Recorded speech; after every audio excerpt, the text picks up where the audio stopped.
And it's alright with me. It's alright with me. It's alright with me. And it's alright with me. It's alright. Good morning, good morning, good morning. Happy Friday. I'm Zachariah Julian with Rise and Thrive here in USALA Radio Media. I have a very, very special guest today. Very special guest. Please introduce yourself.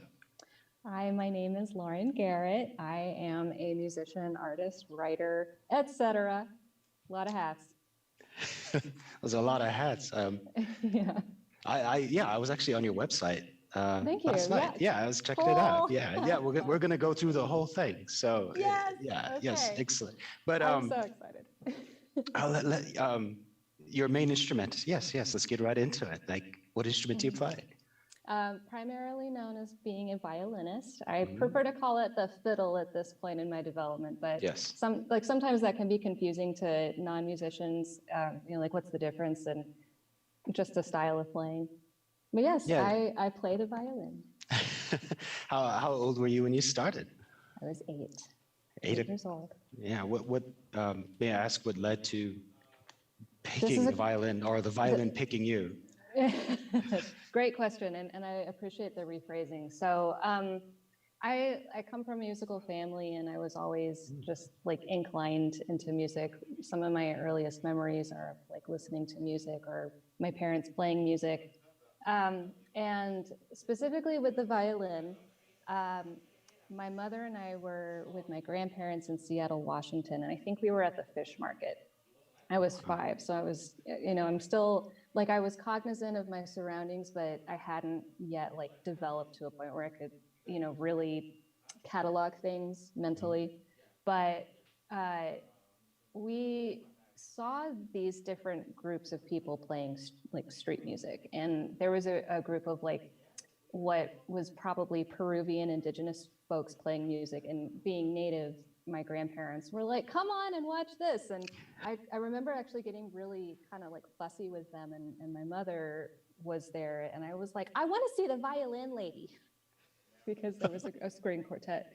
And so my mother took me back over to where we'd seen a string quartet, and there was this woman who I'm probably seeing it through like the eyes of a child, and so it's all very idealized, but she had on this beautiful blue dress, and she had long brown hair, and like it was like an angel, like watching an angel. And like I think about it, and like this woman was an angel, and I just was like, I saw her playing, beautiful classical music, and I was like, I'm gonna do that. Yeah. And I like insisted, I begged and pleaded, and then finally I was in a public school program that started orchestra for 3rd graders, and I had been like very insistent that I was going to play the violin, and like I was a very peculiar and earnest child, so it was like it had to be the violin, and nothing else was going to be acceptable. And my mom sat me down the day before we went to go pick out instruments at the musician store, and she was like, well, listen to this song, and listen to the different sounds, and you're sure you want to do the violin? And I was like, yes. So we went and we got the violin, and my first one was just like a half-size rental, and like I had all of these visions in my mind of like what that was going to be like, and it was actually a very long process to learn how to play violin well, and I'm glad I stuck with it. Yeah, you have to have a good ear. I mean, that's like one of the big things. Yeah. What reservation are you from? Like, what is your nationality? Thank you for asking. So, nationality, I'm an American. People outside of the continent, of course, they were like, "Oh, you're an American."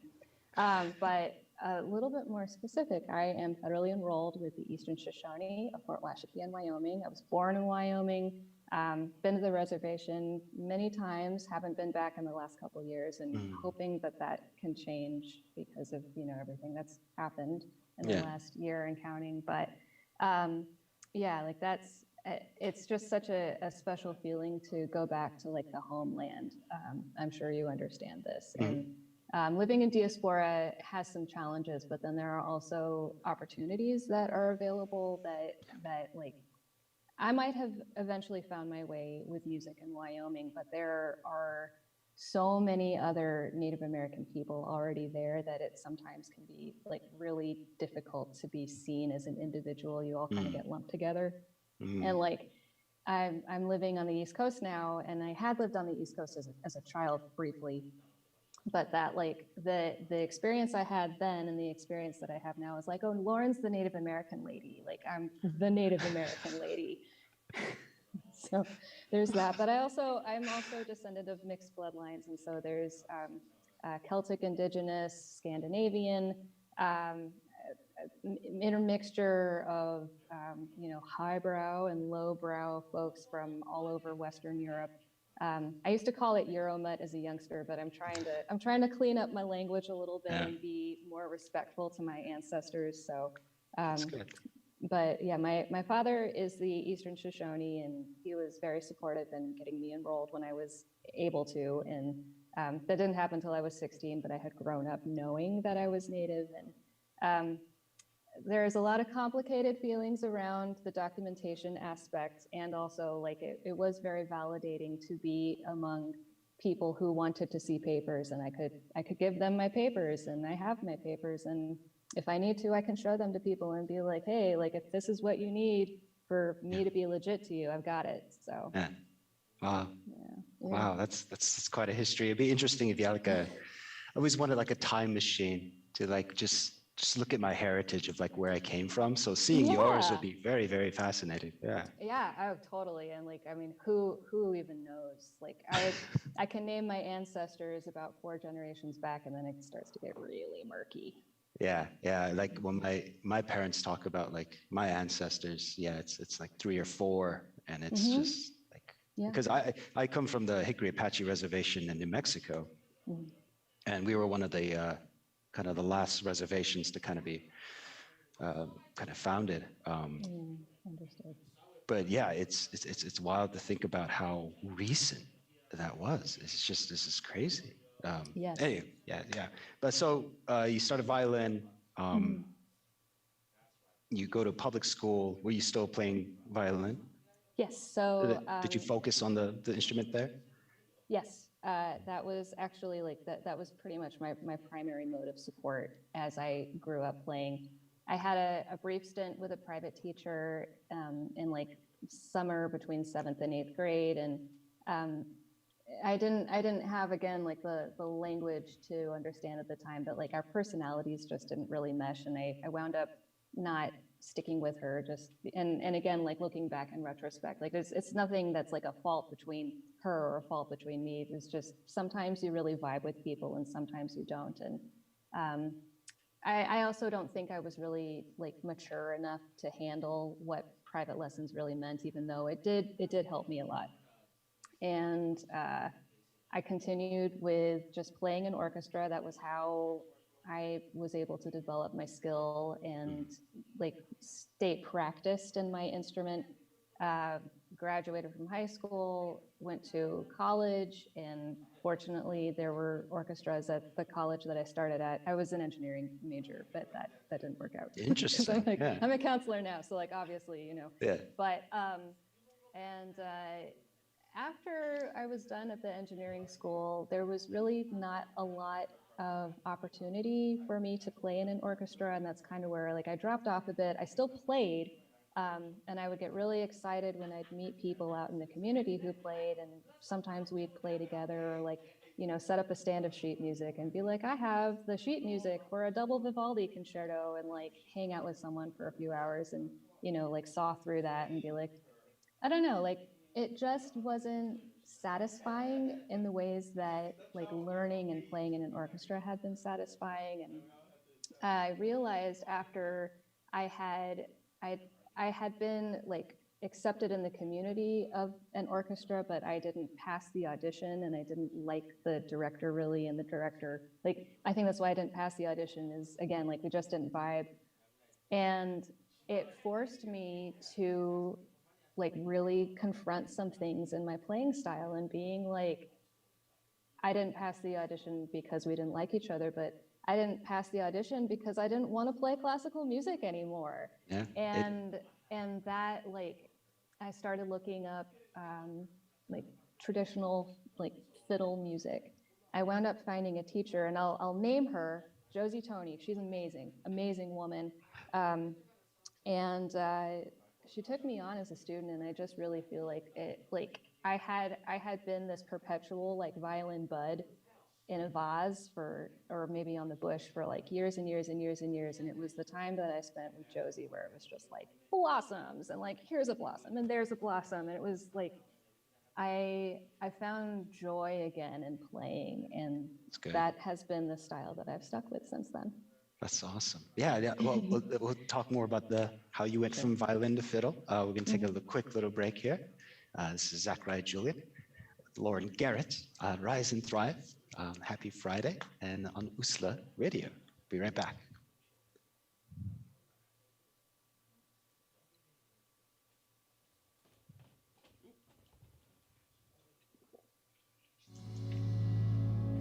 And it's alright with me.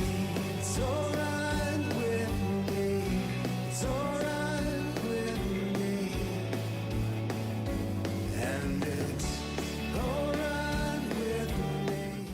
It's alright. All right, welcome back to Rise and Thrive. Zachariah Julian with a very, very special guest here. We're talking about how you fell back in love with music because of this profound. Was it Josie? Was her name? Josie Tony. Yeah.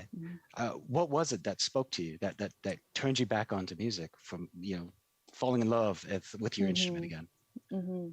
Great question. So the thing with a lot of classical music is like you have a stand in front of you, and some people do memorize their music, but it can be just a lot to ask for. Like people have all sorts of responsibilities, and like you're playing an orchestra on top of it. Orchestras are very focused on like uniformity among the sections, and so like you've got to know like the violin markings, and like this is where you're going to crescendo and decrescendo, and like there's just all of this stuff that's involved. And I loved that with Josie, I was playing by ear. We would do like sheet music stuff. She would show me tunes via sheet music, but then it'd be like once I had like the basis of the tune down, the sheet went away, and I was able to just like play spontaneously and on the spot from ear. And like I could pick things out by ear just anyway, because like eventually you get to know your instrument and you're like, oh, like the Mario theme sounds cool, or something like that. Exactly. And it's so fun to play on the fiddle. But anyway, I'm sure it is actually. but not having to play with a stand in front of me was like, it was so liberating. And even to this day, like I have sheet music and I look at things of sheet music, but something Josie had said was, you don't read your instrument, you play it, you hear it, you listen, other people listen to you. This is a modality where you hear things and you play things because you hear them. And I just got chills, because like it's true, like not having to I don't want to say it was a ball and chain, because it wasn't like that oppressive, but I didn't have that barrier in front of me anymore. And like I could just open up my case and go play on the street, or I could open up my case and play for somebody, like because they were like, oh, I like the violin, and be like, want to hear me play something? Be like, yeah. And so I'd open it up and play like 8 bars of a tune, and they'd be like, wow, that was so cool, I love musicians. And like, thanks. It took a long time to get to this point. I'm glad that pleased you. Yeah. No, that's when I started at the university. I went to the University in New Mexico, and I was studying under a piano player from Juilliard. Her name's Pamela Victoria Pyle, and she's amazing. But one day I was having issues. I think I was playing, it was a Brahms piece, an intermezzo piece for piano. And it was just not, I wasn't getting it. And she just grabbed the music and like put it in my face and said, this isn't music. This is just telling you what Mhm. music is. Like Mhm. it's you. And so I'm glad you like discovered that and falling in love with your instrument and out of love. It really is a relationship that we as musicians Yes. experience. So I'm Yes. glad you're back in love with the music. So when you were still looking at the instrument as a violin, Mhm. um, were you composing then? Not really. Yeah. So when you switched Yeah. the fiddle is when you started. Yeah, it was almost like a flood. Wow, Things that's would very like interesting. things would just come. Like my you heard me play one of the songs that I've composed, which was "I Want to Stay in Bed," Hmm. and like that, I literally I was in Los Angeles at a conference for my job, and like I woke up on the 25th of May 2017, and like I had this song in me, and I had brought my electric fiddle with me just because it doesn't have the sound box and everything. It's a lot easier to play something like that in a hotel room and not bother people. Yeah. And like even like the person I was rooming with was like, "What are you doing?" And I was like, "I have a song. Like I have a song. I have to figure out what this is right now." And that became "I Want to Stay in Bed." And like my grandfather passed away last year, Oh, unfortunately, I'm so but sorry. and thank you. And also like he loved that song. He like I'd take my fiddle over to their house and he'd be like, "Will you play the bed song?" And I'd be like, "Of Oh, course, Granddad." And like he'd be like, "That's so cute." And um I just the way like seeing people respond to that, and like there are other songs that I've written that people respond to, but that it's like that did not happen when I mhm. was playing the violin in classical music and playing in orchestras. Like that it was like that muscle just wasn't exercised, it wasn't developed. Wow. That's Yeah. it's just amazing to me, like how it's something just switched in you when you saw the instrument as you were more Hmm. free when you saw it as a fiddle. I mean, Yes. that just speaks like Yes. volumes. Like recently, well, not recently, this is like 3 years ago. Um, I hit a brick wall when it comes to my compositions and the way I compose. Hmm. I was just churning out the same song, it felt like. Hmm. And then I was like, hey, I'll learn blues. So I learned the blues scale, which immediately led to jazz. And when Mm. that happened, like I fell back in love with my instrument, the piano, because Yeah. I've been playing for about almost 30 years, Mm. and seeing it and this new light and seeing this new language, and I think that's what it is. It just speaks to you in a completely different way. That's very profound. It's Yes. nice meeting a musician who's kind of gone through that transition. I mean, Yes. we all have our growth. We all change as musicians as we keep playing, and it really does adapt and age with us, and it's Hmm. a beautiful relationship. Yeah. Yeah. But yeah, Agreed. I've heard you play. I've it's been a couple of years, I want to say. Yeah, We it was were at 2019. yeah Seeds Philadelphia. Hmm. Yeah, you played brilliantly and beautifully on that stage. Yeah, what Thank did you you. think? And we'll be playing together. Hmm. Just so everybody knows, we'll be in Philadelphia at the Cherry Street Pier on June 26th. So I'm so please excited. come see us perform. I'll be performing. Lauren will be performing. Yeah, yeah. Are you excited to be there? It's a beautiful Oh, place. I don't know if you've I'm seen this place. I'm over the moon. Yeah. Yeah, I mean just the people, like there's the people component. Like, I haven't physically seen like Thailand. I haven't seen her Yeah. in too long. And everyone else associated with the community. So that's going to be nice. And then yeah, like what I had told people after Thailand asked me if I would play was like, it's so nice to be able to have a reason to practice. Like you want to not let your fingers get cold, but also like with everything that happened Mhm. with the pandemic, like I couldn't go, and I couldn't even go to dances just to watch people play. Like Yeah. it just wasn't happening. And um, I don't despair is not the right word for me, just because like I really have a lot of privileges that I can owe to like my family and my education. And like dormancy might be a better word. Like there was Mm. definitely a very like it's tactile, like I can feel it, how dormant I had to become for a little while, and just kind Yeah. of like grounded myself and reset. And then um just knowing that like this is something I want to do and I can't because of reasons.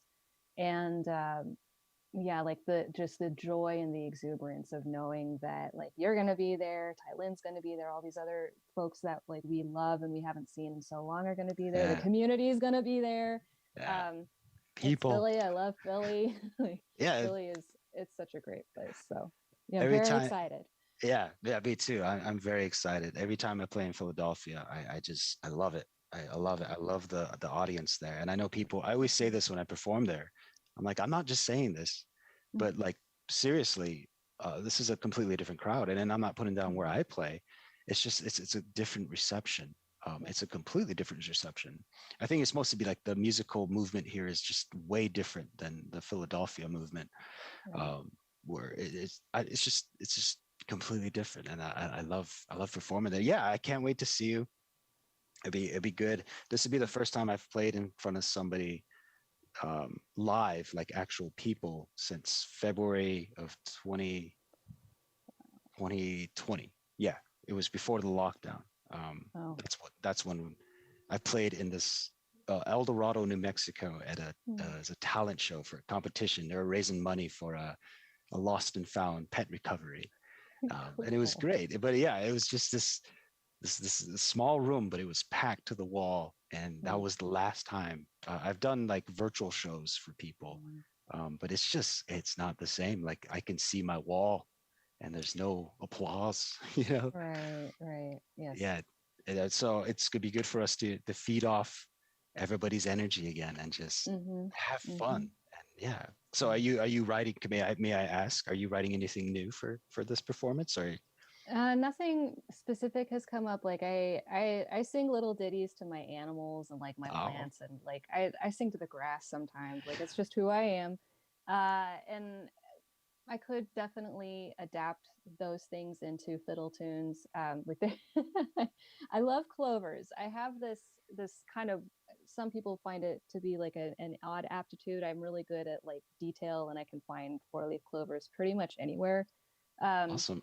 but in doing that, thank you. In doing that, like I've formed what I feel is like a very tangible relationship with just clovers in general, and I love the really big ones, the ones that are like the span of the leaves is like Mm. about the size of my palm. I call them big fluffies.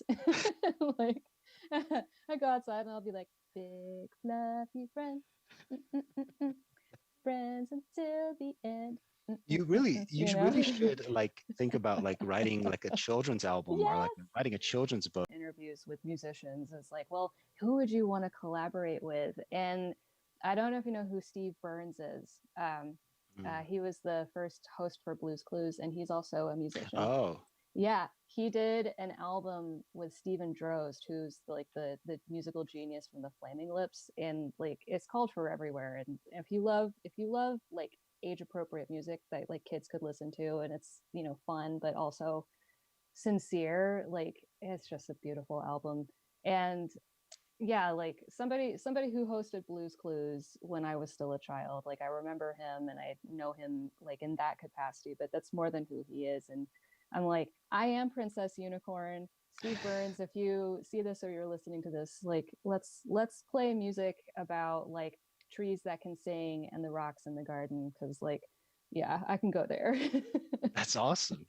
That's it's such an interesting combination of like Steve Burns and the Flaming Lips. Like I want Mhm. to, wow. Yeah, and there's Like like what? this fire pun in there. That's awesome. Like Yeah. no, I've Yeah. seen a few episodes, not like of like Mhm. babysitting, and I'm like, Sure. you just get stuck. You're like, what am I Mhm. watching? This is great. And then you're It just was watching so along with them. Yeah, cute. it's so cute. It's Uh, I didn't know he was a musician, but mhm. that totally makes sense now that you kind of like Yeah. hindsight think about that. Yeah. Yeah. But yeah, no, that's something you should definitely do. Like I could just see this kid's book on like Yeah. clovers with like a soundtrack to it that people Mhm. can easily get. Oh, thank you. Yeah. So Mm. you were talking about you have your animals. Like what do you got there? There's, I think, yeah, you can see a cat Oh, is laying on my bed. And there are two other cats in this household. I had another cat. He passed away at the end of oh, 2019. Yeah, I'm sorry. his name was Pippin, and he was No. my boy. Oh my gosh, like I could. I was one of those cat ladies. And Mary back here, they are named after hobbits. Yeah. Not only That's am I a geek, I'm a huge nerd. So no. yeah. But but yeah, I love animals. The the Seeds event that was virtual in November, I included a song called Venus of Bull Mastiffs, and that was written about a dog named No. Bug. And she's got a brindle coat. She's this like brown and tawny with like little flecks of black and gold. Like seriously, this dog is gorgeous, which is why I call her the Venus of Bull Mastiffs. And like I'm just hanging out with her one day and was like, Venus of Bull Mastiffs, Venus of Bull Mastiffs. And it was like this song just like there it Yeah. was. And that was one of the ones like I don't have the experience often of like a song that comes and I don't write it down immediately, or I don't have my fiddle with me. That one stuck. Sure. And it was so like I think, and because like it was such an earnest feeling, um being able to sit with Bug. And like I had a crystal with me because I carry around Mhm. crystals, and like crystal Bug. And it was like, oh, it's a song. So Well, yeah, let's take a break real quick and we'll get right back into it. Yeah, this is Rise and Thrive, USALA Radio, Zachary Julian with Lauren Garrett. Yes.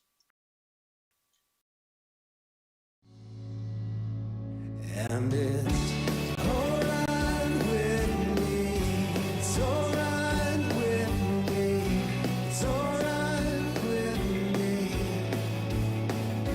And it's alright with me. It's alright. Welcome back to Rise and Thrive. Um, now, like, it's amazing when you're talking about like how things inspire you and you just come up with a song and it just flows through you. mhm. Um, and you were talking about this piece that you performed for the virtual event for Seeds. I mean, please Yeah. continue. Like, well, how was that? What was the experience? Well, I mean, since I was playing in front of a phone camera, it was what it was. Yeah. The one thing that I will say that's nice about this, and I've heard like TV actors or like film actors say that it's different than being like a theater actor. If I wasn't happy with my take, I could just re-record it. Mhm. And like on one hand, like cool, this is the most like time uh, conforming intonation, near perfect, whatever. But at the same time, like, yeah, there was an element there where like I was happy to perform the piece. That never went away, but that sense of like not being able to get that direct feedback, and like Mhm. especially like naming the children's album potential thing, or like just children in the audience, and being able to be like, yeah, like this song is about a dog, and like everyone loves dogs, dogs are wonderful. And seeing like the dog lovers in the audience, or like the cat lovers in the audience who might be like, oh, she wrote a song about a dog or Yeah. whatever. Like I have cats, cat too.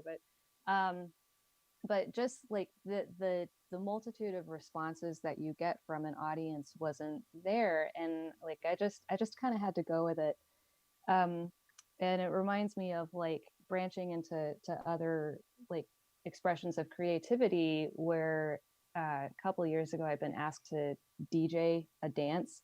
And Interesting. I was talking to somebody who is also a DJ, and he was like, I understand having issues with things where like you burn a mixtape and you just hope for the best. Yeah. Because the thing about DJing isn't just like, yeah, like you listen to tunes and you got like a whole cachet, and like this one sounds good and this one sounds good, and they sound good like flowing into each other. But like when you're at a dance, you've got people coming up and they've got requests, do you have this? I want to hear this. Like, and you feel the vibe of the people, and you're like, I was gonna do a ballad next, but like the energy is not ready to drop yet. I'm not seeing those vibes out there. And so like let's keep the energy up. But then like you start seeing people getting kind of tired, and then you're like, okay, like this is the good ballad. And the people who want to get closer can get closer, the people who want to go to the punch bowl can get the punch bowl. But then like check that vibe again a little bit closer to the end of that song, and be like, people maybe seem a little antsy, let's pick that vibe back up. Or like, oh no, folks are still at the punch bowl.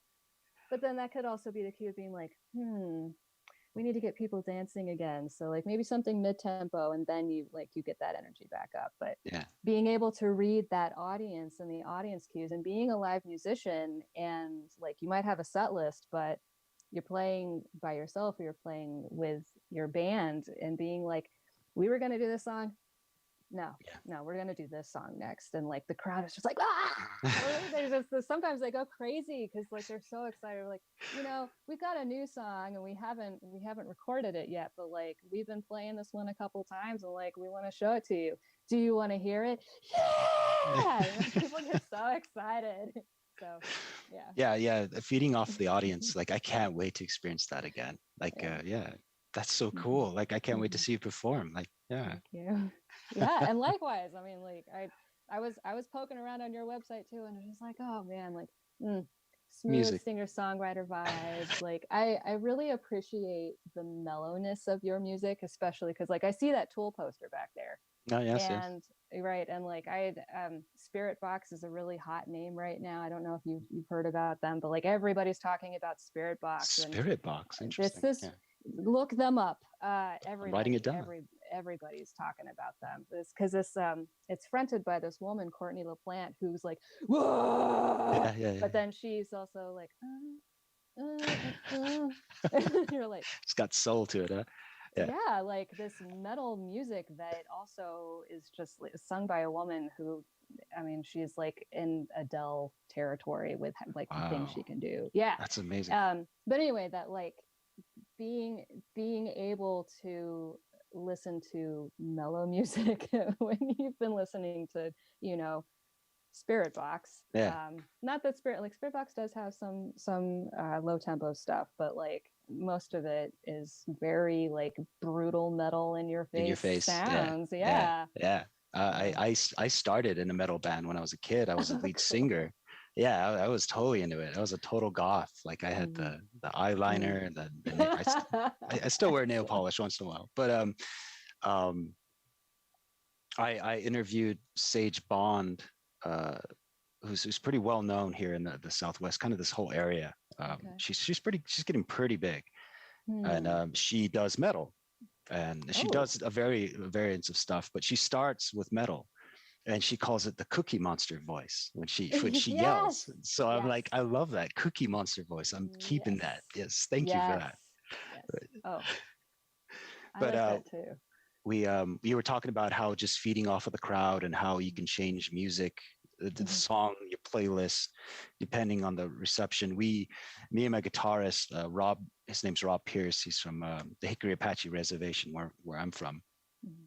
And he's half Navajo, half Apache, and he's brilliant.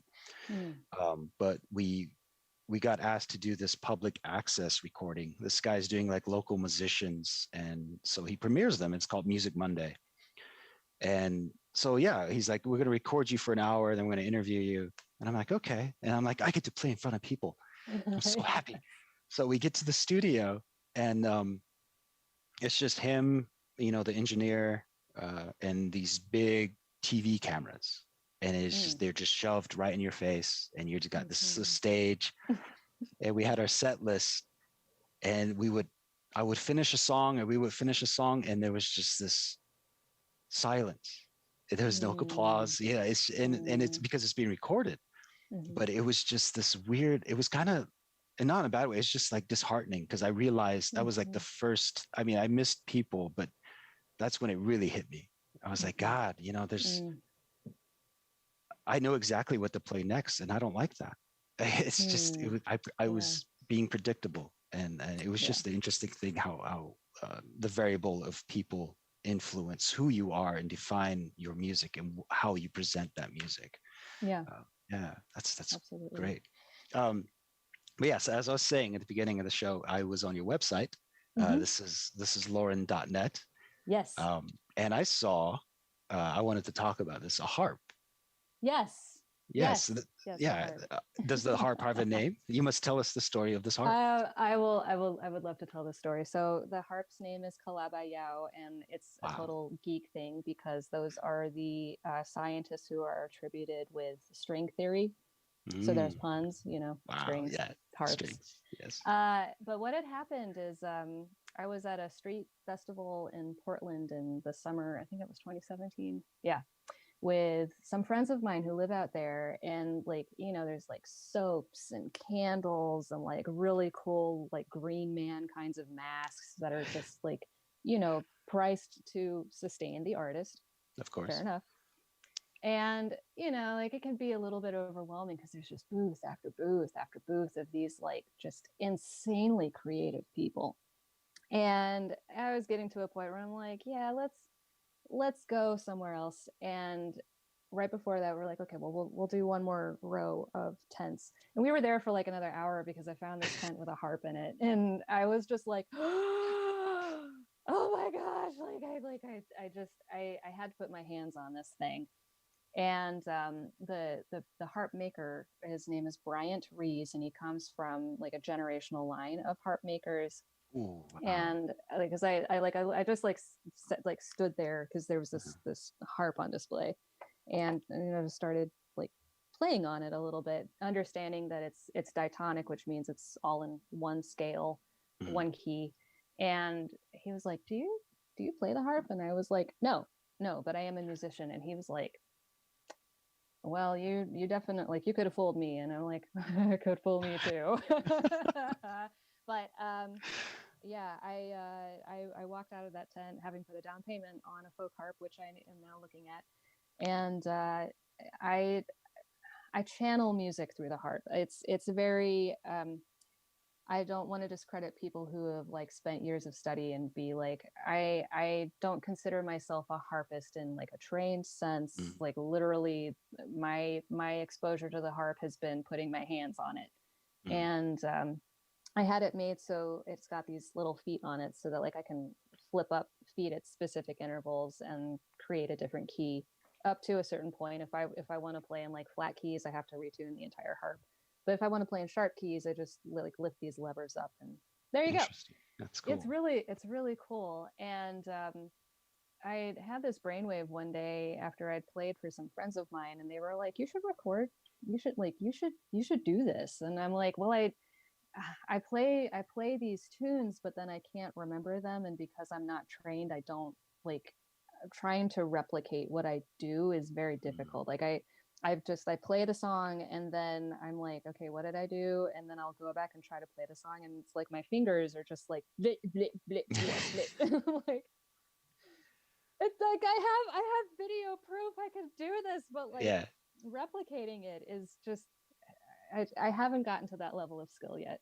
And yes, I have a harp and I do things with it, and they sound really cool. Yeah, no, it sounds beautiful. Like you got quite a few videos on there of you just jamming out, playing that. Yep. So that's amazing. Like I mean, you were just meant for the strings. Like you like those strings. Yeah. I do. Yeah. So did you have did you get like a guidebook, or how did you just start plucking away? It came with a it's buried in a box somewhere now, but it came with like how to play the folk harp book. Yeah.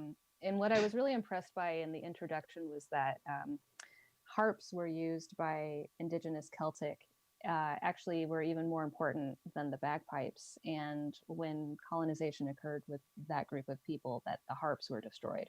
And wow. and knowing that I do come from a line of indigenous Celtic people, and like playing the folk harp, it's like a ancestor work in some ways, like being able to liberate those spirits and being able to like your oppression occurred, and I now am able to like lay your spirits to rest because I am playing this instrument for you. It's very powerful. That's beautiful. Yeah. That's beautiful. But anyway, there were a variety of tunes in the book. Like Scarborough Fair is in the book, and I was like, I'm gonna play Scarborough Fair, and like literally just was 3 days of being like blomp, blomp, blomp, blomp, and like having to like get my fingers to be like blomp, blomp, blomp, blomp, blomp, blomp.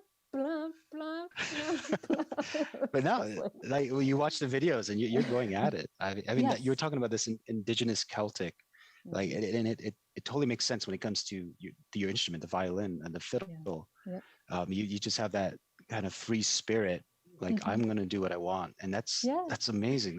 I love the way you were talking about that. That was beautiful. Thank you. And that breaks my heart that they just went and just destroyed that stuff. But I'm Well, glad you're keeping it alive though. I mean, you're going Mhm. back, whether you know it or not, there's Mhm. this memory that our people have that we share, and you Mhm. are keeping that and you're bringing it back forth. So that Yes. harp was meant, you were meant to find that harp. Yes, I agree. I agree. And like I have no qualms getting woo-woo with people, regardless of what, listener A or listener B might think. And like, yeah, I've told people that are open to it, like, yes, I played the harp in a past lifetime. I there's nothing else that can explain to me uh, how, why those things, like there's video proof of me playing, like, and like what happens when like the like I don't know how else to say except like the trance aspect takes over. I yeah. get into the flow state, where it's like the hands are attached to this body, but like the spirit is something Yeah. different. Yeah, our bloodline remembers. I mean, it really does. It Absolutely. echoes. Yeah, but Mm. yeah, we'll take our last break here on USALA Radio, and we'll come back and wrap up this great interview. Yeah, Lauren Okay. Garrett. Yes, thank you.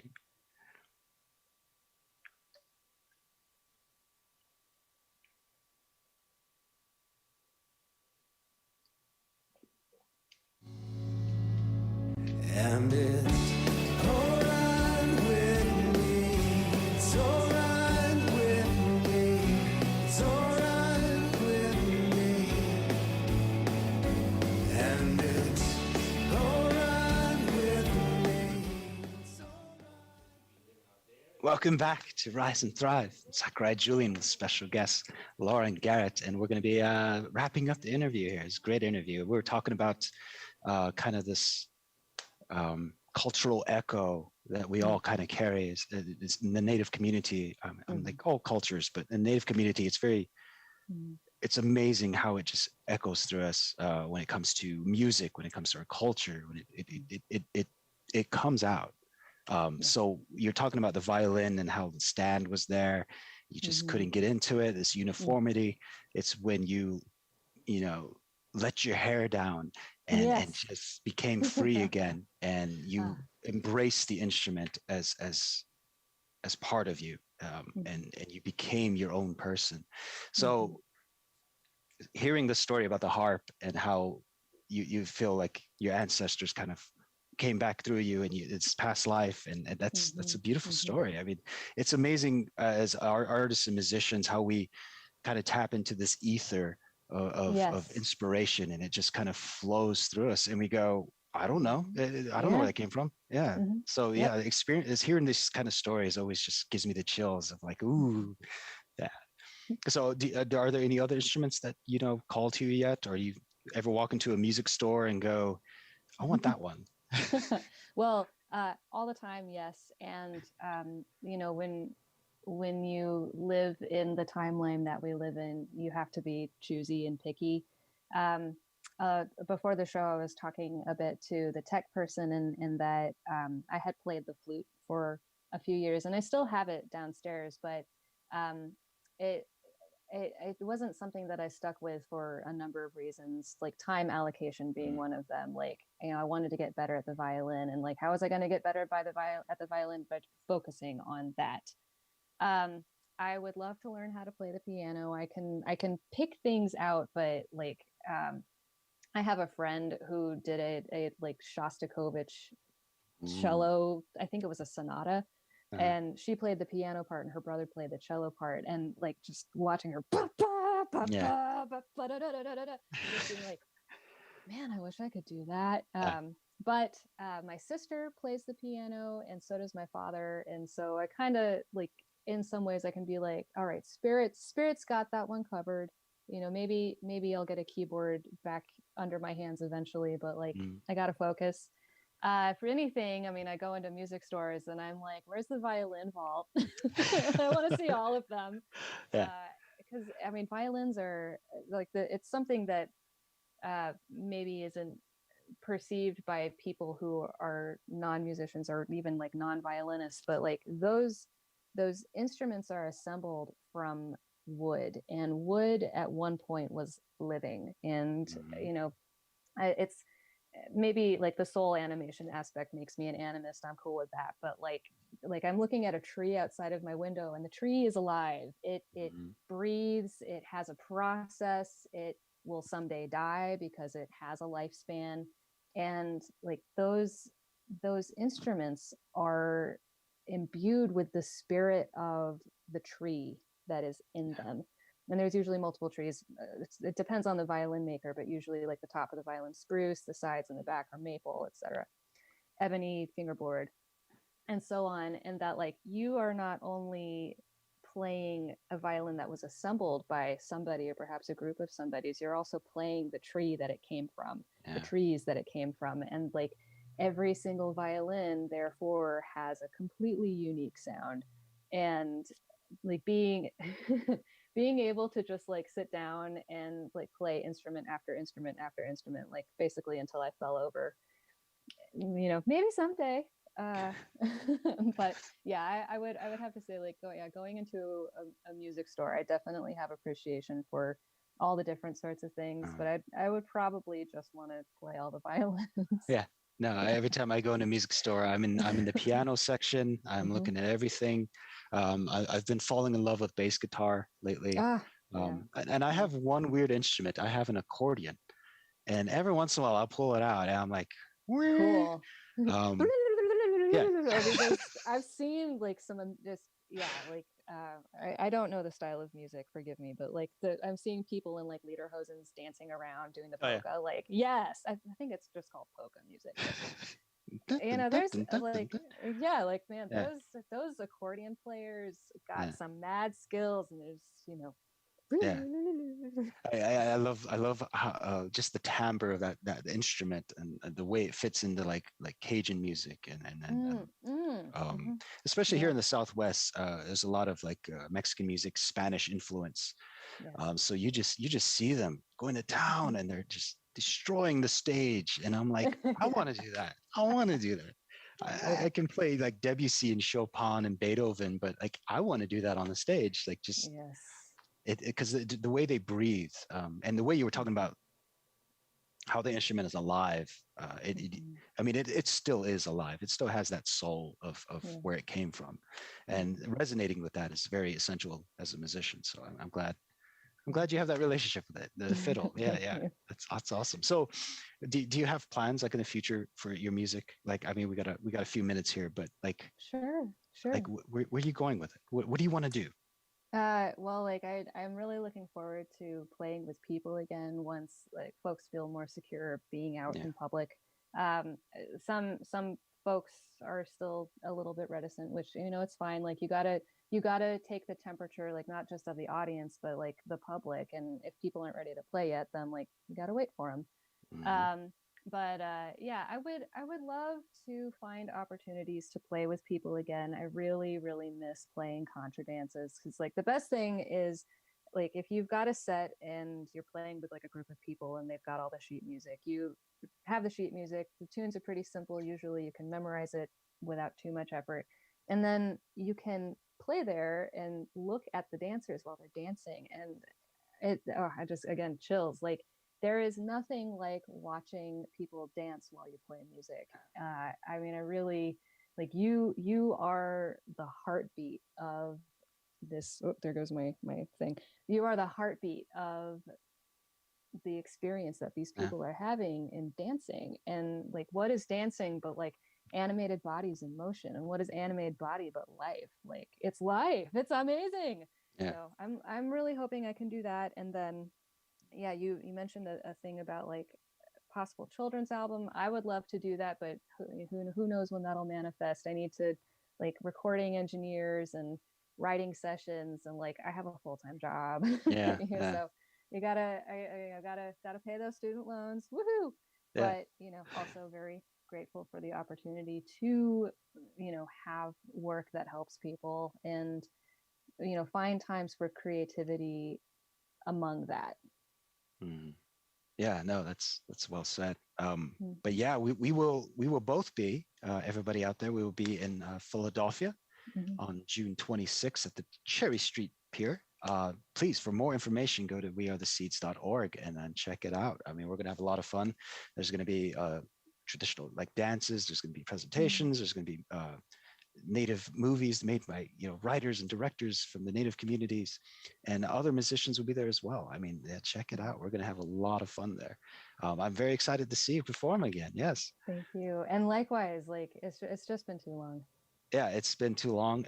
It's going to be a nice reunion, as I always tell Tylin. I'm like, it's my second family. I mean, We Are the Seeds is my second family, and it's because of this great organization that I've met artists like yourself, and I continue to kind of expand and meet other artists, and we just all kind of connect and congeal into this great culture as we're keeping it alive, and we're adapting and growing as people. But yeah, I just wanted to thank you so much. Quickly, what is your socials? Like, thisislauren.net is your website. Thisislauren.net is the website, and I'm pretty limited on social media. I have a LinkedIn account, which is the LinkedIn whatever precursor / Garrett Lauren, but that's really more of a work thing. Yeah. So yeah, thisislauren.net. I am actually due to update it pretty soon. I've got some new stuff I want to put on there. I definitely want to upload more fiddle tunes, but it is what it is for now. There are 2 songs on there, and then there's the harp playing and Excellent. just all bunch of stuff. Yes, thank you. And there's a lot of stuff we didn't talk about. She's got some amazing art on there. Gotta pack it in. Yeah, she's got amazing poetry. I read a lot of it. There's some really good ones with cats. If you like cat poetry, I really liked it. Amazing art. Yeah, go to our website. Thisislauren.net. But this is Zachariah Julian, Lauren Garrett, and yeah, this is Rise and Thrive on USALA Radio. Thank you so much for joining us. Yes. Thank you. And it